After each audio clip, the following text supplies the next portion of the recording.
So when Marty and I talked about what I would speak about, we decided, because of my background and because of my interests, and we thought it was an appropriate topic for the purposes of this conference, that we would talk about the future of the Paralympic movement and where it's going to go. Is it going to remain the same in its relationship with the IOC and the Olympic Games? Will it diverge or will it converge? And I think this is an interesting and important topic, in part because sport is it's the water cooler benchmark as far as conversations go. So at the aforementioned UN event that I was just at a couple days ago, there was an entire session focusing on autism and inclusion. And so the session concluded, and it was an opportunity for questions from the audience. And the first question was about whether or not the Olympic and Paralympic Games should be merged together. In many respects, completely irrelevant to the conversation that had just taken place as it related to autism and inclusion. But yet that was the question that somebody wanted answered from the various ambassadors and delegates that have been speaking about autism. And it seems to me that this is a question that people have. And I would suggest this because sport, while it does get, I don't give them the credit that it's due insofar as kind of a cultural touch point. And as an example, so as Marty mentioned, I'm from Canada.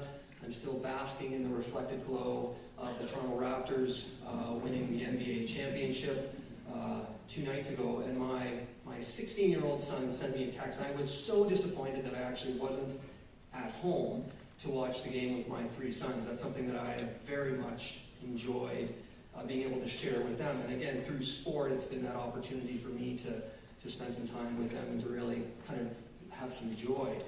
Any of you from Philadelphia? No? So, yeah, sorry about, again, the opportunity for us to scream and hug and just have great camaraderie when Kawhi Leonard hit that shot against Philadelphia in Game 7 is something that I will always remember. And my 16-year-old son sent a text yesterday, right after the game, and he goes, "This is the best day of my life." Now, he hasn't really started dating yet, so I mean, that's sure to come, but again, that was his comment. This is the best day of my life because the Raptors won the World Championship in the NBA. Perhaps that doesn't suggest I've been a very good father, presenting with many other great opportunities, but nonetheless, it was important to him. So sport is important. The idea of the games, I still think, has resonance. And what it does is it allows us an opportunity to have a conversation about other very important items, such as inclusion. Now, look, it's hard for me to future forecast and to tell you exactly what's going to happen. Again, I certainly would not have predicted that the Toronto Raptors would have won the NBA championship at the start of the year. So predicting is a fool's game at best. But I think it's a great opportunity, particularly at this stage of the conference and the symposium, for me to kind of lay my thoughts, and I very much welcome and will look forward to having conversations with you about this later. And obviously the best place to begin is just to begin. And so I have to kind of lay my biases, my context, kind of who I am, and where I get my biases from insofar as the future of the games. So my father had a disability. My father had multiple sclerosis. He was not a great athlete per se as a person with a disability, but he very much liked sport. And so I think that was where the combination of physical disability and sport kind of merged with me from a professional and a volunteer capacity. I've had the opportunity to work with some tremendous academics and practitioners that have guided my thinking, examples being Laura Meisner and David Howe at Western University, people like Eli Wolf, Mary Humes, and Ted Fay. I had the opportunity to do some work with Colin Higgs, who many of you may know, Eve Van Landwick from Leuven University, and then certainly, of course, Bob Sedgwick, who was my supervisor at the University of Alberta when I did my PhD and was the founding president of the International Paralympic Committee. So I had the opportunity to be a graduate student with many other people who you might likely recognize names of: Lisa Olenek, Lori Malone, These are people that I did I've done a good one. These are people that I did my PhDs with at the University of Alberta, and I'm the least successful of them. My education background, I was going to be a high school phys ed teacher. That was the goal. And coach football and basketball and all those great things, and somehow it turned into this.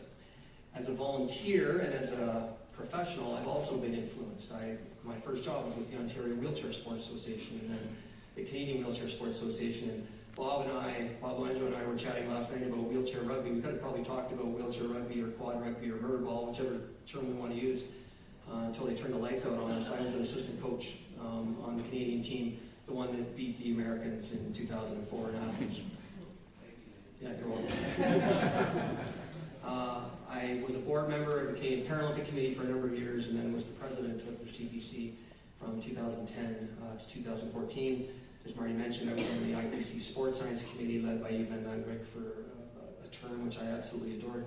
And then most recently, I worked for Calgary 2026. We were hoping to bid for the 2026 Olympic and Paralympic Games, which is going to be decided next week, I think, in Lausanne. And there's only 2 cities remaining.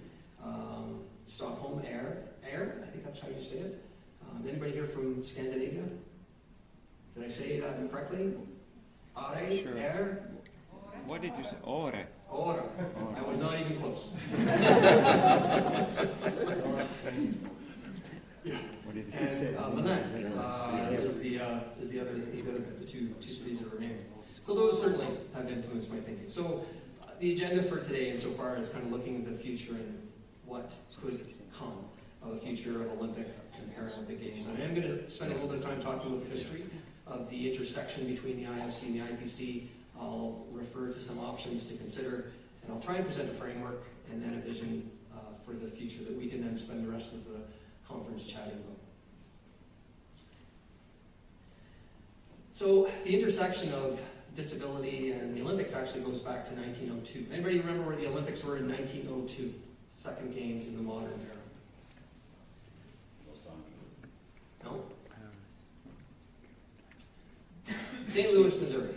And there was an athlete with a disability, George Iser, who is the gentleman in the top middle picture, and had a prosthetic leg, a wooden prosthetic leg, and participated in gymnastics, vaulting, to be precise, and competed in the Olympic Games for the United States.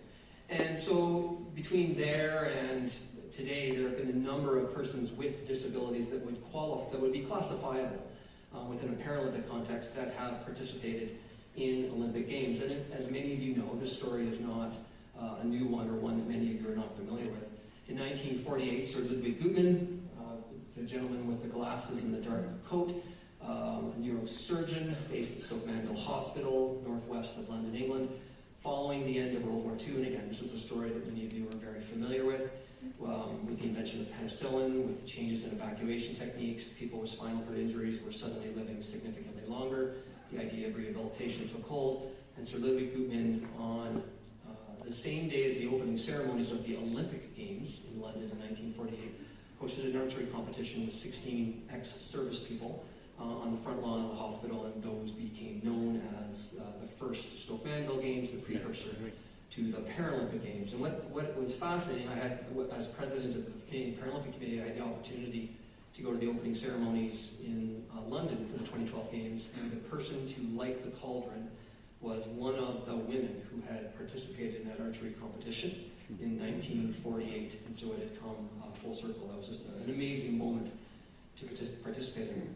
The Stoke Mandeville Games kind of meandered their way in the 1950s, and it was in 1960 in Rome, the same city as the Olympic Games, where the first official Paralympic Games were held, and then in 1976 the first Winter Games were held. Here's a Scandinavian pronunciation in Ormsville. Ern shall speak. That's what I said. Yeah, pretty much, yes. Yeah. You know, I really should have written it phonetically. Yeah, so in Sweden. In 1976. So let's, again, just very quickly, 1964, Summer Games were held in Tokyo, in the same city as the Olympic Games. 1968, the Olympics were held in Mexico City. People believed at the time that a person with a spinal cord injury would die from asphyxiation if they were taken to the high altitudes of Mexico City from another altitude. And so they were held in Rarick, which is just outside of Tel Aviv, in 1968. 1972, Olympics were held in Munich. Paralympic Games were held in Heidelberg, not far from Munich. 1976, Montreal in Canada hosted the Olympic Games, and Toronto hosted them. The Toronto Olympiad for the physically disabled is what they were referred to at that time. And these were the first games that became multi-disability beyond those who just used wheelchairs. And then it meandered, and in 1980, the Olympics were held in Moscow, and the Paralympics were held in Arnhem, the Netherlands. And then in 1984, the Olympics were held in Los Angeles. The Paralympics were to be held at the University of Illinois. Is anybody here from the University of Illinois? No? Like all great professors, they thought it sounded like a good idea at the time. A couple of things fell through the cracks, and they had to reschedule it. And so the wheelchair events were held at Stoke Mandeville at the hospital. And all the other disability events were held in Long Island, just outside of New York City. And in 1988, I'm skipping a little bit ahead here, everything changed for the Olympic and Paralympic movement, and in Korea they decided to host both the Olympic and the Paralympic Games, and to host them in the same venues, same athletes' village, volunteers were trained in the same way, and it was really just a decision that they made that then set the precedent for all games that followed. Is anybody here from Korea? Fantastic. Prior to those games, and it's interesting as a Calgarian, we did not host the Winter Paralympic Games because that precedent had not been set yet until the Summer Games of that same year. And as for those of you that will recall, the Olympic Games, winter and summer, were always held in the same year until 1992 when it switched and it alternated every two. So Calgary has not hosted the Paralympic Games. And again, one of the reasons I was probably most disappointed with our failed plebiscite and bid to host the 2026 Games, because that could have been a real opportunity for us in Calgary. 4 years earlier, in 1984, other than being one of my favorite albums by Van Halen, was, people are like, who? There was actually a movement to include athletes with a disability within the Olympic Games, and they were demonstration status events, and there were wheelchair track events that were supposed to then become other disability events for other athletes with different types of disabilities, and the IOC kept pushing back and kept saying, no, we just want the two wheelchair events. And this continued from 1984 until 2004 in Athens, and that was the last time that these demonstration status events were held, and I'll speak more to that in a bit. In 2001, so once the precedent was set with Seoul, the games in summer, I'll focus on Barcelona in 92, Atlanta in 96, Sydney in 2000, started being held separately, and then in some cases the organizing committees worked together better than in others. It kind of meandered this way, and it was in 2001 when the IOC and the IPC finally signed a formal agreement of understanding that meant that one city, one bid. And so a city that was bidding for games from that point on had to host both Olympic and Paralympic Games. So Beijing in 2008 was officially the first city that was under those auspices, insofar as you're bidding for both, you have to do both. I mentioned about the athletes with a disability competing in demonstration status events. The picture of the female wheelchair racer, Chantal Petitclerc, is a Canadian, and it introduced an interesting, I think, anecdote as it relates to inclusion and the value and the perception of athletes with a disability. In 2004, she participated in the demonstration event for wheelchair track at Athens. That year, Chantal won 5 gold medals at the World Track and Field Championships, and she won 5 gold medals at the Paralympic Games in Athens, and she won the event, the demonstration status event, in the Olympic Games. So arguably, she won 11 gold medals. At the same time, a woman by the name of Perdita Felician, a Canadian hurdler, had won I think it might have been silver, but it might have been gold, in the World Track and Field Championships, and then the Olympic Games actually was disqualified for tripping over the hurdles, and so she was a DQ. She didn't compete in the finals. Athletics Canada that year named both Perdita Felician and Chantal Petitclerc as their athletes of the year. And as a board member of the Canadian Paralympic Committee at the time, we were like, okay, hang on a second. Chantal won 11 gold medals. Perdita Felician won 1 silver. It might have been gold, but 1. and yet they're the same. They're the co-recipients of the year. And so our argument back to Sport Canada and Athletic Canada was, how many medals does a Paralympian have to win in order to be considered the best and the athlete of the year? And they didn't come out right and say it, but I think the messaging was, they're not really medals. It's good for you, but we don't have a lot of women that have won medals in able-bodied track, and so we're recognizing Perdita Felicia instead. And I think that, to me, that's 2004. That's not that long ago. That to me was an example of kind of this idea of where Paralympic sport fits within the context. And then, of course, I've talked about the current bids already. A new agreement was just signed between the IOC and the IPC only a few months ago, and so now this continues the agreement until 2032. And where this one gets interesting, in my opinion, is in the marketing rights. So the IPC has signed over all of the rights on an international level to the IOC. The IOC now manages the trademark and controls the financial relationships of that trademark, leading forward past 2021. The Paralympic Games will be broadcast by the IFC Olympic Broadcasting Company.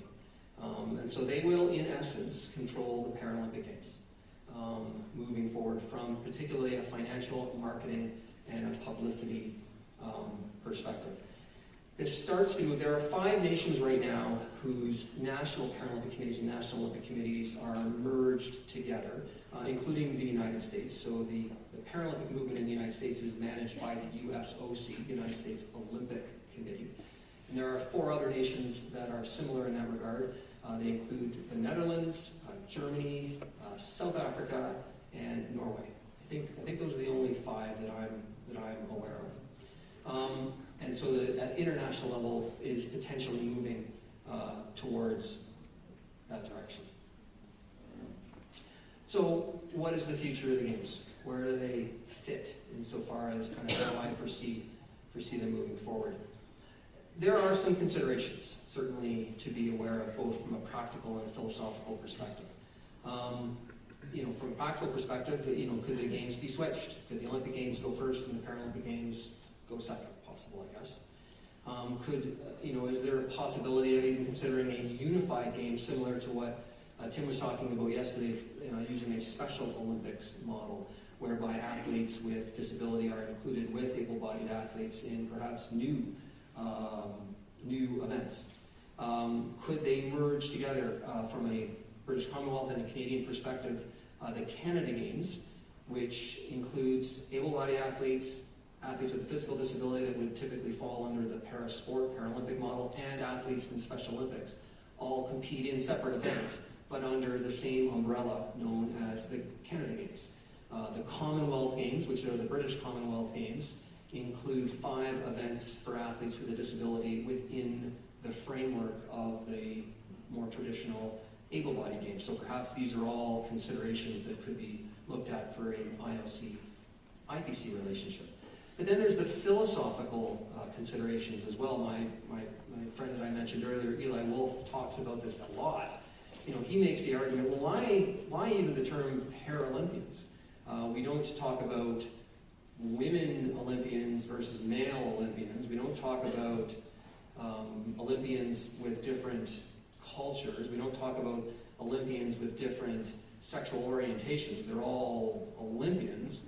And so why are persons with a disability, in his opinion, the only demographic that is somehow isolated or separated from being able to refer to themselves as Olympians? Now, there are also many Paralympians. It's interesting because this sometimes gets into the very micro. There were a couple of Paralympic athletes that the following games have gotten tattoos, as many high-performance athletes do, and there have been some Paralympic athletes that will get the rings tattooed, the Olympic rings, and will refer to themselves as Olympic athletes. And there are lots of Paralympic athletes that take huge umbrage with that and say, how is it that you are turning your back on and not being proud of the fact that you are a Paralympian and you're an athlete with a disability? Why are you trying to ape or to mimic a group or an organization that perhaps we don't want to be a part of? And so there's conflict even within that from a philosophical perspective. To help me try to frame this, what I chose to do, and again, I think in part it was because I was just recently again at the meetings in New York, was I've tried to use the UN Sustainable Development Goals as a framework for allowing me to perhaps better present to you some options and what I see are some real influences insofar as what's going to happen in the future. So the 17, I presume you're familiar with the SDGs and you probably know them off by heart, so I don't want to spend a ton of time on them. But they're worth certainly, if you're not familiar with them, getting to know more intimately and certainly understanding. Lots of them have implications for the adaptive physical activity realm. And I think there's a great opportunity to partner with the UN and UNESCO on reaching our shared objectives moving forward. So there's three in particular that I'm going to use to kind of guide my thinking in the remainder of this presentation. So one is work in economic growth, and I'm going to focus on the economic growth. The second is on industry innovation, and I will focus on innovation. And the third, as my button shows, is reduced inequalities. And I'm going to make the argument that 8 and 9 actually could lead to 10. So, economic growth. I'm looking at my time, I over-prepared, so I'm going to skip over a couple of things, or I'll go through them relatively quickly. I would make the argument that business today is seeing the economic benefit of supporting and promoting persons with a disability, and in particular, athletes with a disability. And the numbers are increasing rapidly, although it's always very difficult to get benchmarks to know truly what the numbers mean. Like, what are the number of Facebook followers? Like, how important is that truly from an economic perspective? But the numbers indicate that people are paying attention to the Paralympic Games and the Paralympic movement. And these are figures from the most recent Games in Pyeongchang in 2018. And all indicators leading forward to Tokyo 2020 are that they will continue to rise. Channel 4 in the UK just announced the last couple of days that they're going to massively increase their coverage of the Games, which they were already significant. Andrew Parsons, the president of the IPC, was just in Los Angeles a couple of weeks ago and called out the US media industry, saying that the US has not perhaps presented the Paralympic movement as well as it could, and that the Games being held in Los Angeles in 2028 is an opportunity that should not be missed. And so again, I think the numbers suggest that they're strong. This is a very complicated slide, and really what it's doing is it's showing, based on some Nielsen data just this past year, on the percentage of people that indicate an interest in Paralympic sport, and then the blue dots below it show the actual number of people that would then represent. And so the numbers are significant. So it's not, we tend to talk a lot about in our industry about the 15% of people with disabilities worldwide, but clearly these numbers expand beyond that and are not just people with disabilities, they are the general public who are interested in. If you don't see your country listed there, don't blame me, it's Nielsen's study. And again, I think if nothing else, it's interesting to kind of see where your country ranks in comparison to others. Whatever Mexico is doing, good on them. I'm not quite sure why it was so high there. Again, data from Nielsen, these are only from the 4 countries listed there, United States, Great Britain, Japan, and Australia, show the differences in respondents' attitudes towards Paralympic sport and Olympic sport. And again, it's interesting to kind of look at the comparisons. The ones on your far right, show the indicators where the Olympic Games are stronger than the Paralympic Games. And then more towards the middle, you're seeing ones where the Paralympic Games are perceived as stronger than the Olympic Games.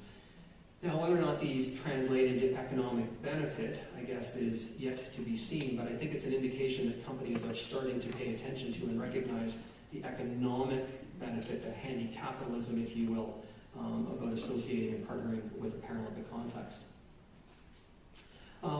Again, companies, I think, are recognizing the value and the importance of being seen as authentic, being seen as partnering with the community. And I think these are strong figures that demonstrate that the values of a Paralympic community are embraced by people and are then those same people that the companies want to be associated with.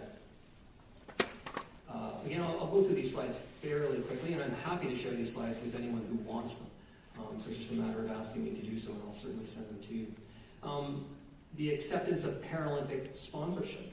So the recognition of that if a company does sponsor a Paralympic Games and a Paralympic sport, will the consumer respond to that and be supportive of that? And again, the numbers here suggest that they are. Some people have suggested, actually, that the IOC's desire to retain the trademarks of the Paralympic movement come from one case study, which was Sainsbury's, a grocery store chain in the United Kingdom. And in 2012, when London hosted the Olympic and Paralympic Games, Sainsbury's made the decision, astutely, to only sponsor the Paralympic Games. And they somehow circumvented the category of the food and the beverages that Coca-Cola had from a top sponsor perspective, and they were able to do so.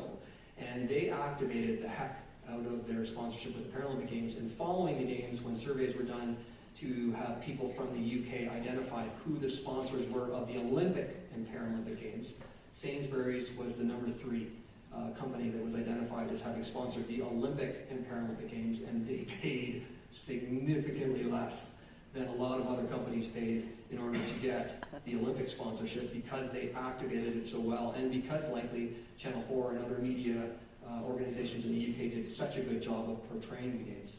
And so I think the IOC recognized, and I would suspect that many of those companies that were 4th, 5th, 6th, 7th, 8th, 9th, etc., below Sainsbury's, went to the IOC and said, we're giving you a lot of money to ensure that people remember that we sponsored the Games, and we're not very happy that Sainsbury's is number 3, so you need to do something about that. These are figures here that are international in scope and not specific to Paralympics, but look at socially responsible products and companies.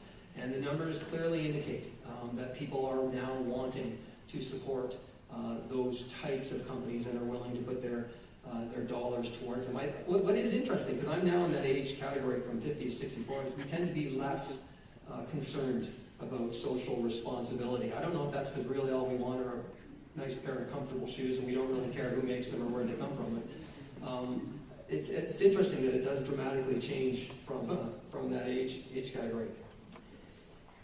And again, the last one before I get to some more to the examples of companies that have done this well, this is specific to Paralympic sport, and again, just the 4 countries listed above, insofar as, that change from if you know a company sponsors the Paralympics to if you don't, how does that change? And the bought products, that's the one that, of course, they pay attention to the most in the bottom, 60 to 73%. So that's a significant difference insofar from a company's perspective as it relates to profit. So this is already happening. And the companies, and I won't show you the video. Many of you are probably familiar with it. It's a commercial by Toyota. The title of the commercial is Mobility for All. And the entire commercial is all about diversity and mobility, and I would say that 75% of it shows persons with disabilities. And Toyota is trying to transform itself from a car company to a movement company, and they're using persons with a disability to be that medium, that mechanism. Mattel and their Barbie brand, and we can certainly take umbrage with the fact that the measurements of Barbie have not changed. But the reality is they now have a Barbie doll that's in a wheelchair. And so efforts are being made in that regard. Tommy Hilfiger, which is the picture to your bottom right here, a whole clothing line for Paralympians and persons with a disability. And then Target, or as in Canada we refer to as Target, is the image of a child with Down syndrome. And again, it was done without fanfare until after the fact, and Target got lots of platitudes and congratulations on being one of the first companies to showcase a child with Down syndrome as part of a regular commercial. Other examples, Sobeys, which is a grocery store chain in Canada, now has opportunities in the store for people who have sensory challenges. And so they'll have lights at different levels, they'll have music at different levels for different times of the week in order to present themselves as accessible for people with sensory challenges. The Gerber baby, which is a big deal. just this year used a baby with Down syndrome. And Legg is now producing specific blocks that allow children who have visual impairments to learn Braille. There are many, many examples of companies that are already starting to do it. The Maltesers commercials are particularly funny. They are somewhat sexual in nature, but I find them quite humorous, so I encourage you to do that. Axe, which I have, my wife and I have 3 teenage sons, so I'm quite familiar with the Axe brand and the awful stench that it leaves in our house. But they have included persons with a disability, and so you see lots of examples of this. Nike, this story just came out last week, and in their store in the UK, I wasn't able to find a visual of it, but they've marketed it as the first store that is showing plus sizes of mannequins and also mannequins of persons with a disability, who they were referring to as para-athletes, which I think is, again, a fascinating evolution, a fascinating change in how big multinational companies are trying to portray persons with a disability as part of their audience. You're seeing this in other venues as well, including arenas themselves. So Quick and Loan Arenas, which is where the Cleveland Cavaliers play, was the first among many arenas to provide sensory rooms for children with autism, so that during the game there was a respite and an opportunity for families to take children or for adults with autism to go and enjoy the game. Tourism, which probably could be the largest driver of interest in persons with a disability, as the baby boomer is just, demographic is just now reaching retirement age. So Greta in the Netherlands was just recognized as the Access City Award. One of the things that they did, which I thought was really cool, is they took all their cobblestones and they turned them upside down and they shaved them off. So it's the same cobblestones, but they're just flat now. And so a person in a wheelchair, as an example, can now travel much more easily in their city.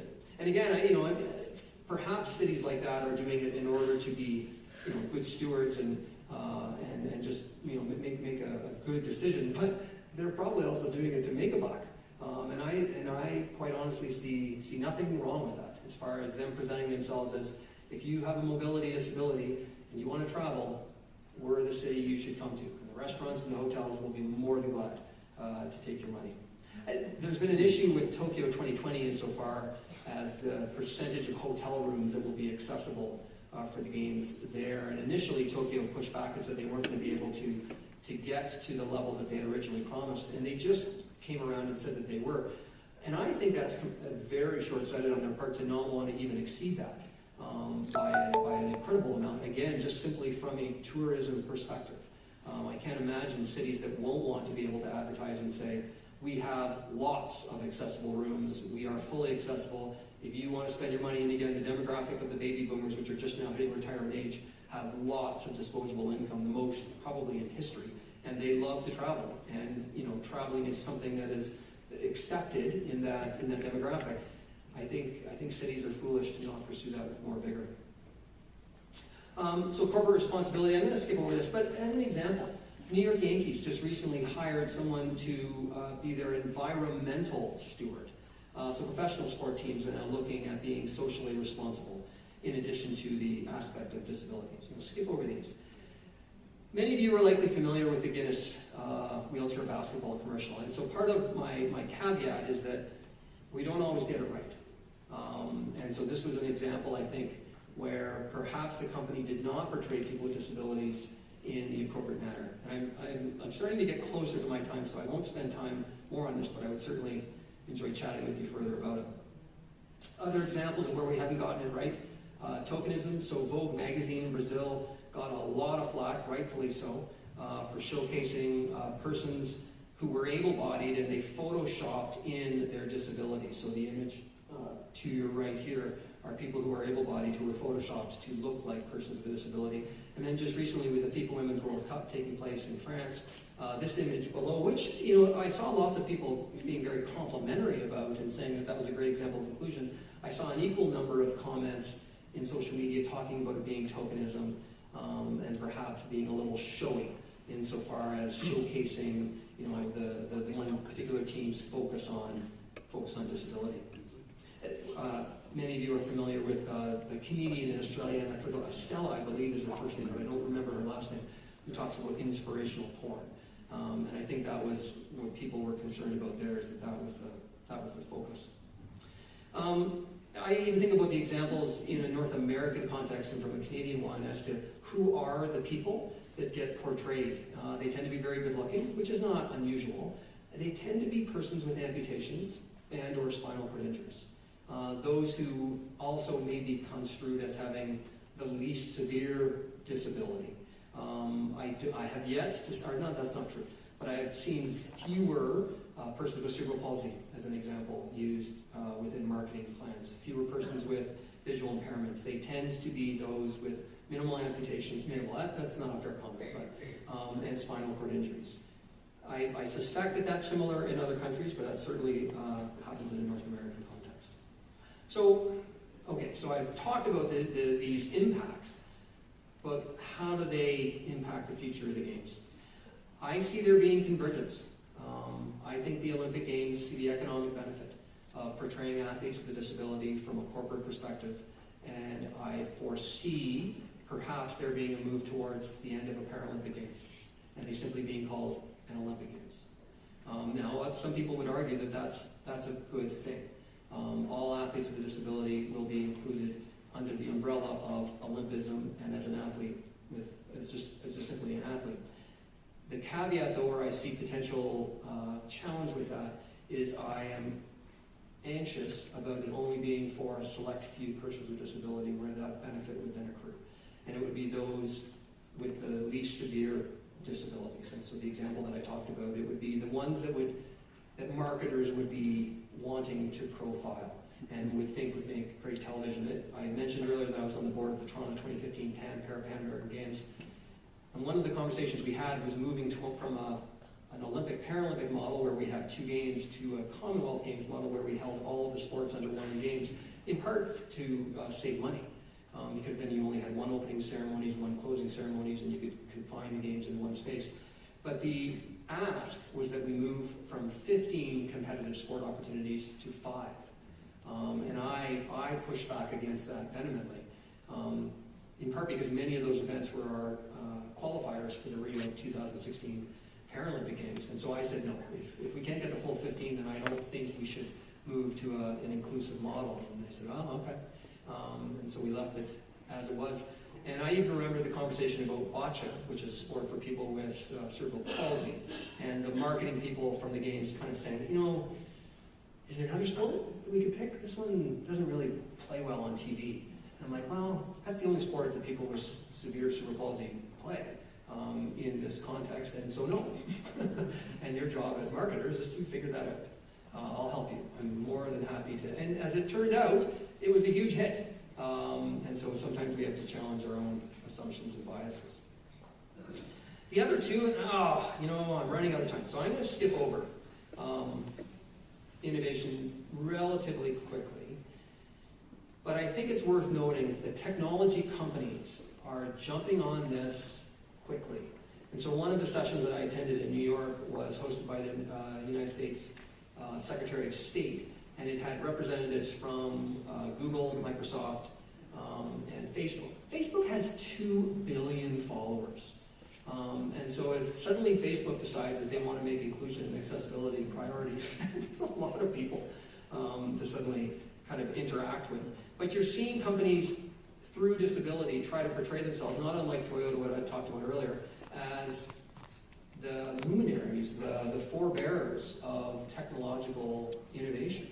And I actually think they're doing it quite well. Microsoft and Google both launched commercials during the Super Bowl, which is the most expensive within a North American context time to purchase a commercial. And the commercials that they've launched, and they've done it for the last 2 years, focuses on disability and focuses on how they are being accessible to people with disabilities through their technology, and therefore that's good for everyone.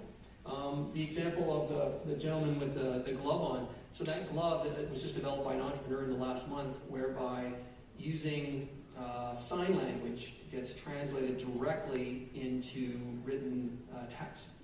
And so the gloves are now going to be able to type the text from the actual sign languages themselves. It's fascinating to think about the future of technology and how that could have an impact on people with disabilities. So again, you think about what does this mean. I see the companies using technology to present opportunities for people with disabilities, and you could start seeing a blur in which you're already starting to see between what is able-bodied and what is a person with a disability.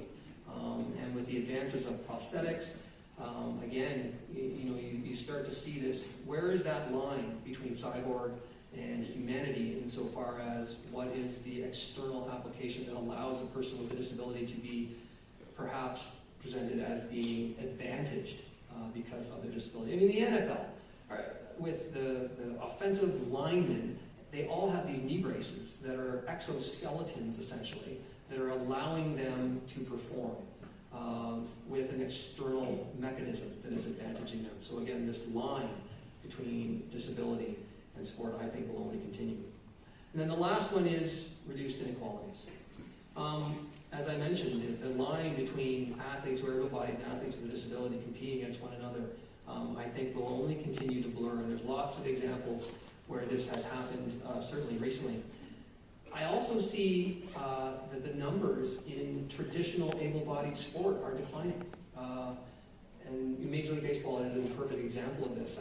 There's just so much opportunity. There are so many other places for you to focus your attention now, is that I think disability sport will continue to perhaps grow from a market share perspective.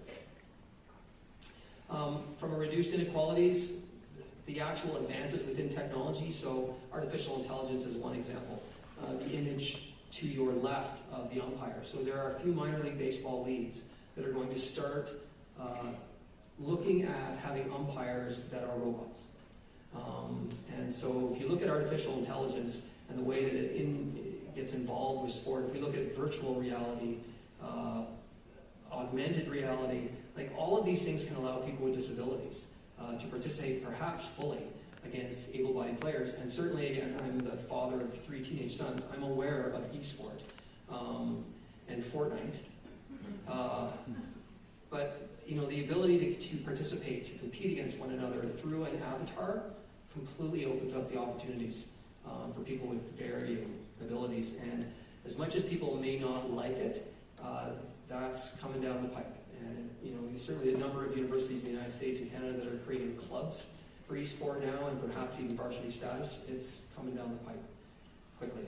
I would say too that our focus on diversity is such that disability it will become part of that conversation, whether it's LGBTQ, Aboriginal, Indigenous persons. So the image here in the middle, recognizes a change in the name from McGill University, which is in Montreal, which another former IFAPA president was from, Greg Reed, and they changed their name from Redmond. From Redmond, because they were making the recognition that was, why is that different than Indians or squaws? They've changed it now, so that just happened in the last month. The image here behind me in the middle is of WrestleMania, and you're like, well, how on earth is that relevant here? For the very first time, the main event in WrestleMania were women wrestling. Now, again, you could argue that, well, is that good? I think it demonstrates a change in how people perceive athletes and where they fit. In popular culture, you're seeing many more examples of persons with disabilities, whether it's in Peppa Pig or in Sesame Street. The Paralympics are going to be launching a whole online video game system, the Pegasus Dream Team leading up to the 2020 Paralympic Games in Tokyo. So again, where does this get to as far as the future? And this is where I'll finish. So there will be change. I suspect and think if we move towards a model where the IOC is controlling the trademarks and they recognize, perhaps they will continue to call it Paralympic Games, but they will do so likely in order to satisfy their sponsors, insofar as that they can activate them in the best possible way. Maybe there's a further diversification. The Invictus Games, which is the logo that I have up there in the bottom middle, is one that seems to be growing rather rapidly and focusing on military veterans, of whom 80% of the athletes don't necessarily have a physical disability, but they have post-traumatic stress, which is now being recognized as a disability in and of itself. Maybe there's a whole new model of games that are yet to be considered and perhaps are not even within our conversation and our discourse right now. And I'm reminded of an article that I still use in my adaptive physical activity class that Dr. Block wrote in the 1990s, Did We Jump on the Wrong Bandwagon? As related to inclusion. And in that article, he talked about, perhaps there are reasons why inclusion didn't work as well as we would have liked and had hoped. And he talked about, people weren't prepared appropriately. The persons with disabilities themselves may not have wanted. The system itself wasn't prepared. And it's funny, I still think that article is precinct, and I would suggest that these are the conversations that we need to have so that if this change does occur, and as we continue to go down this path towards perhaps greater inclusion at the Olympic and Paralympic level, that we are prepared. And so that the people that we serve and the athletes and the person with disability that we are involved with are appropriately presented and prepared and have the opportunities to participate. My final slide is we need to question everything, and the comment that I found was, how do I communicate with blind people? Like, obviously there's Braille, but is there some form of clicking I can do with my tongue to simulate Braille verbally? Never mind, you can just talk to them. We need to question everything about this movement, and we can't just sit back passively and allow it to happen, both at the international level and at the local and at the national levels. We need to be actively involved in this, and I see IFAPA and the adaptive physical activity system as one that can be true leaders in this regard and in making sure that the inclusion happens the appropriate way. With that, I apologize for going a few minutes over, Dr. Block. I very much appreciate your attention this morning, and I look forward to continuing the conversation. Thank you.